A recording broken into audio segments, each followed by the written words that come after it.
ಎಲ್ಲರಿಗೂ ನಮಸ್ಕಾರ. ಇದು ನಿಮ್ಮ ನೆಚ್ಚಿನ ಹಾಗೂ ಮೈಸೂರಿನ ಮೊಟ್ಟಮೊದಲ ಸಮುದಾಯ ಬಾನುಲಿ ಕೇಂದ್ರ ಜನಧ್ವನಿ 90.8 ಕಂಪನಾಂಕದಲ್ಲಿ ಸರಗೂರಿನಿಂದ ಪ್ರಸಾರವಾಗುತ್ತಿದೆ. ಕೇಳುಗರೆ, ಇಂದು ನಾವು ಮಾತನಾಡಲಿರುವ ವಿಷಯ ಫೇಕ್ ಜಾಬ್ ಆಫರ್, ಅಂದರೆ ನಕಲಿ ಉದ್ಯೋಗ ಅವಕಾಶಗಳ ಹೆಸರಿನಲ್ಲಿ ನಡೆಯುತ್ತಿರುವ ವಂಚನೆ. ಇತ್ತೀಚೆಗೆ work from home, part time job, ತಿಂಗಳಿಗೆ 50,000 ಸಂಬಳ, ಯಾವುದೇ ಅನುಭವ ಬೇಡ ಎಂಬ ಸಂದೇಶಗಳು ವಾಟ್ಸಪ್, ಟೆಲಿಗ್ರಾಮ್, SMS, ಇಮೇಲ್ ಮೂಲಕ ಬರುತ್ತಿವೆ. ಹಲವರು ಉದ್ಯೋಗದ ಆಸೆಯಿಂದ ಮೋಸಕ್ಕೆ ಒಳಗಾಗುತ್ತಿದ್ದಾರೆ. ಹಾಗಾದರೆ ಈ ಫೇಕ್ ಜಾಬ್ ಆಫರ್ಗಳು ಹೇಗೆ ನಡೆಯುತ್ತವೆ ಮತ್ತು ನಾವು ಹೇಗೆ ತಪ್ಪಿಸಿಕೊಳ್ಳಬೇಕು ನೋಡೋಣ. ಫೇಕ್ ಜಾಬ್ ಆಫರ್ ಎಂದರೇನು? ನಕಲಿ ಕಂಪನಿಗಳ ಹೆಸರಿನಲ್ಲಿ ಅಥವಾ ಪ್ರಸಿದ್ಧ ಕಂಪನಿಗಳ ಲೋಗೋ ಬಳಸಿ ಉದ್ಯೋಗ ಕೊಡುತ್ತೇವೆ ಎಂದು ಹೇಳಿ ಹಣ ಕಸಿದುಕೊಳ್ಳುವುದು. ಇದನ್ನೇ ಫೇಕ್ ಜಾಬ್ ಆಫರ್ ಎನ್ನುತ್ತಾರೆ. ಅವರು ಸಾಮಾನ್ಯವಾಗಿ ಹೀಗೆ ಹೇಳುತ್ತಾರೆ: ನಿಮ್ಮ ರೆಸ್ಯೂಮ್ ಆಯ್ಕೆಯಾಗಿದೆ, ಇಂಟರ್ವ್ಯೂನ ಅಗತ್ಯವಿಲ್ಲ, ಮೊದಲು ರಿಜಿಸ್ಟ್ರೇಷನ್ ಫೀಸ್ 2,000 ರು ಪಾವತಿಸಿ, ಟ್ರೈನಿಂಗ್ ಫೀಸ್, ಪ್ರೊಸೆಸಿಂಗ್ ಫೀಸ್ ಕೊಡಿ. ಹೀಗೆ ಹೇಳಿ ಹಣ ಕೊಟ್ಟ ನಂತರ ಫೋನ್ ಸ್ವಿಚ್ ಆಫ್ ಮಾಡಿ, ಇಮೇಲ್ ಬ್ಲಾಕ್ ಮಾಡಿ, ಮೆಸೇಜ್ಗಳಿಗೆ ಉತ್ತರವೇ ಇಲ್ಲದ ಹಾಗೆ ಮಾಡುತ್ತಾರೆ. ಸಾಮಾನ್ಯ ಫೇಕ್ ಜಾಬ್ ಸ್ಕ್ಯಾಮ್ಗಳ ವಿಧಗಳು ಹೀಗಿವೆ: work from home scam, data entry, like share ಕೆಲಸ, ಯೂಟ್ಯೂಬ್ ಸಬ್ಸ್ಕ್ರೈಬ್ ಮಾಡುವ ಕೆಲಸ ಎಂದು ಹೇಳಿ ಹಣ ಕೇಳುವುದು.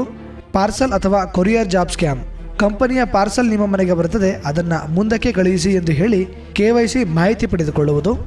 ನಕಲಿ ಕಂಪನಿ ಇಮೇಲ್ಗಳು, ಪ್ರಸಿದ್ಧ ಕಂಪನಿಗಳ ಹೆಸರಿನಲ್ಲಿ ನಕಲಿ ಇಮೇಲ್ ID ಬಳಸಿ ಆಫರ್ ಲೆಟರ್ ಕಳಿಸುವುದು. ವಿದೇಶ ಉದ್ಯೋಗ ಸ್ಕ್ಯಾಮ್, ದುಬೈ ಅಥವಾ ಕೆನಡಾ ಜಾಬ್ ಹೆಸರಿನಲ್ಲಿ ವೀಸಾ, ಮೆಡಿಕಲ್, ಪ್ರೊಸೆಸಿಂಗ್ ಫೀಸ್ ಕೇಳುವುದು.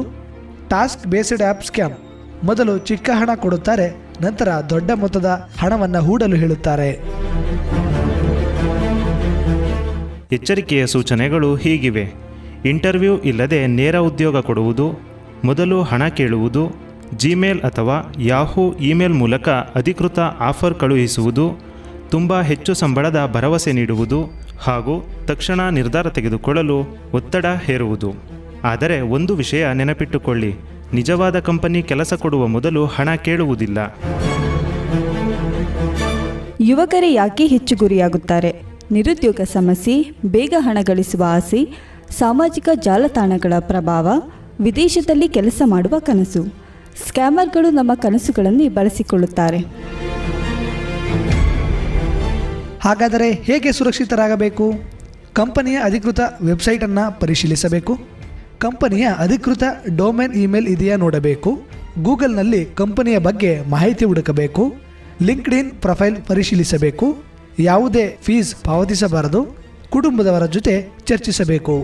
ಒಂದು ಸರಳ ನಿಯಮ: ಯಾವುದೇ ಉದ್ಯೋಗಕ್ಕಾಗಿ ಹಣವನ್ನು ಕೊಡಬಾರದು. ಹಾಗಾಗಿಯೂ ಮೋಸವಾದರೆ ಏನು ಮಾಡಬೇಕು? ತಕ್ಷಣ ಬ್ಯಾಂಕ್ಗೆ ಮಾಹಿತಿಯನ್ನು ನೀಡಬೇಕು. 1930 ಸೈಬರ್ ಕ್ರೈಮ್ ಹೆಲ್ಪ್ಲೈನ್ಗೆ ಕರೆ ಮಾಡಿ ವಿಷಯ ತಿಳಿಸಬೇಕು. cybercrime.gov.in ನಲ್ಲಿ ದೂರು ದಾಖಲಿಸಬೇಕು.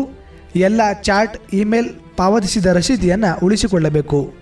ಬೇಗ ಕ್ರಮ ತೆಗೆದುಕೊಂಡರೆ ಹಣ ಮರಳಿ ಸಿಗುವ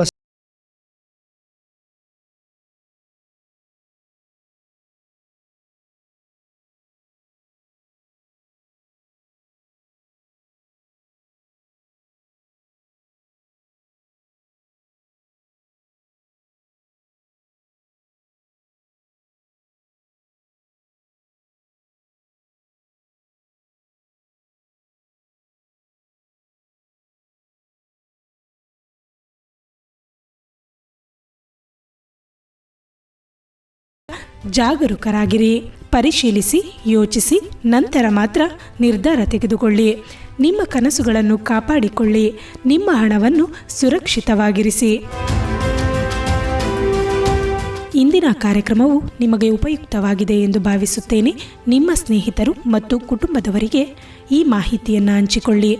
ಈ ಕಾರ್ಯಕ್ರಮವು ಭಾರತ ಸರ್ಕಾರ ಎಲೆಕ್ಟ್ರಾನಿಕ್ ಮತ್ತು ಮಾಹಿತಿ ತಂತ್ರಜ್ಞಾನ ಸಚಿವಾಲಯದ ಮಾಹಿತಿ ಭದ್ರತಾ ಶಿಕ್ಷಣ ಜಾಗೃತಿ ಕಾರ್ಯಕ್ರಮದ ಅಡಿಯಲ್ಲಿ ಪ್ರಸಾರ ಮಾಡಲಾಗುತ್ತಿದೆ.